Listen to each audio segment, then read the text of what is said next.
Two শর্মিলার রান্নাঘর। শর্মিলার রান্নাঘরে আপনাদের সবাইকে স্বাগত। আজকের রেসিপি কিন্তু ইলিশ ভাপা।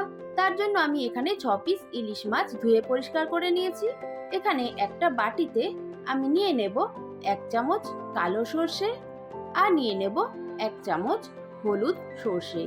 এখন আমি জল দিয়ে এর মধ্যে 2টো কাঁচা লঙ্কা দিয়ে আর একটু নুন দিয়ে শিলনোড়ায় কিন্তু ভালোভাবে বেটে নেব। আর এখানে নিয়ে নেব 1 চামচ পোস্ত। পোস্তটাকেও কিন্তু আমি শিলনোড়ায় ভালোভাবে বেটে নেব। আপনারা চাইলে মিক্সিতেও করে নিতে পারেন। তো দেখুন আমার কিন্তু কাঁচা লঙ্কা, সর্ষে আর নুন দিয়ে একটা পেস্ট তৈরি হয়ে গেছে। আর এখানে আমি পোস্তটাকেও কিন্তু জল দিয়ে মিহি করে বেটে নিয়েছি।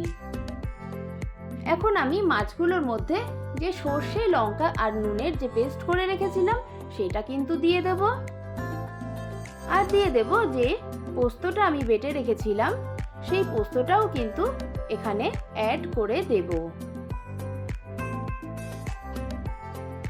দিয়ে দেব পরিমাণ মতন নুন আর দিয়ে দেব পরিমাণ মতন হলুদ গুঁড়ো। 1 চামচ সর্ষের তেল আমি অ্যাড করে দেব। এখন কিন্তু হাত দিয়ে মাছগুলোকে ভালোভাবে নুন, হলুদ, সর্ষে মেখে নেব।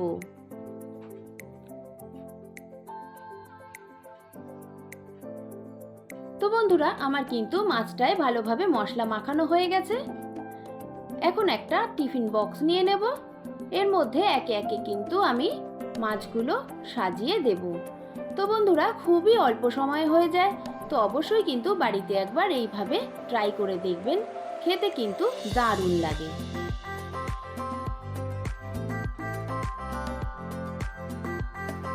তো আমার মাছগুলো সাজানো হয়ে গেছে।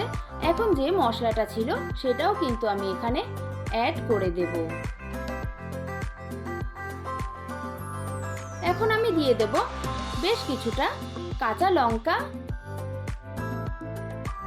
আর দিয়ে দেব 1 চামচ সর্ষের তেল। এখন আমি টিফিন বক্সটা ঢাকা দিয়ে দেব। এদিকে গ্যাসে আমি একটা কড়াইয়ে জল বসিয়ে দিয়েছি। এবার টিফিন বক্সটা এর মধ্যে দিয়ে দেব। দিয়ে আমি ঢাকনা দিয়ে কিন্তু ঢেকে দেব। তো মিডিয়াম টু লো আছে আমি কিন্তু এটাকে 15 থেকে 20 মিনিট কুক করে নেব। তো দেখুন আমার কিন্তু কুক করা হয়ে গেছে। আমি নিয়ে ঠান্ডাও করে নিয়েছি। তো এখন আমি খুলে দেখাবো। তো দেখুন কত সুন্দর কালার এসেছে।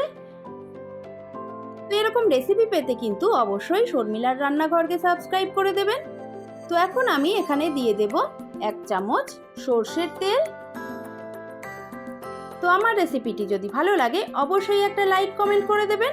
সবাই ভালো থাকবেন, সুস্থ থাকবেন। আজ এই পর্যন্তই, দেখা হবে নেক্সট ভিডিওয়ে।